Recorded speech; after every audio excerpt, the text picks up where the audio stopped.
Ano yun? Ano nangyari sa'yo? Ano na yung babae mo? Niloko niya ako. Pera lang ang hapon niya sa akin. Pwede Kami ba? nakatawarin mo ako. Ako. Maawa ka. Maawa ka! Ano ako, baliw? Naawa ka ba sa amin ng mga anak mo? Kulong mo kami sa bodega at halos maubusan ng hininga? Naawa ka ba? Carmela! Maawa ka! Diana naman. Ikaw si Diana. Wala ba yan? May pastor ba? Masungit mo ba ako? Naghihirap na. Maniwala. Tama lang yun sa kanya. Yan ba na yun? Kasi naman. Amo pa natin siya. Hindi magbabago yun. O nga naman, Daniela. Anong gagawin nyo? Mapapatawad mo pa ba na? Carmela. Oh, hindi ako. Hindi ko alam, anak. Mahal na mahal ko pa rin ang ama niyo. Kahit pinangka niya tayong palay.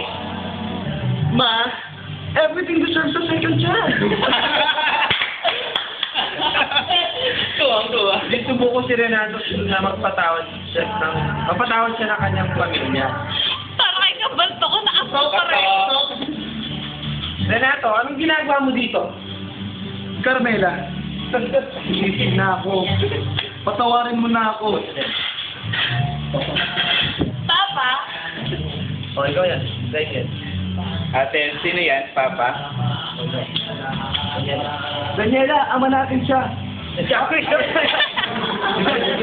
Diana. Anong ginagawa mo dito? Lumayas ka! ama natin siya. Papa, tuloy ko kayo. Salamat, anak. Carmela, ipapatawag mo ba ako? Daddy, pwedeng bakit? Papatawarin mo niyo na po si Papa. Narinig mo naman ang anak ko eh. Pinapatawad na. Kiss! Kiss! O, kiss mo na, kiss! Kiss! Dali na, kiss! Diyan sana maulit-uli ah. Hindi, kiss mo na. Walang ending, kiss. Sabi ko na fair play. Video talaga tayo. Everything deserves a second chance. Tayo natin. Sa ulit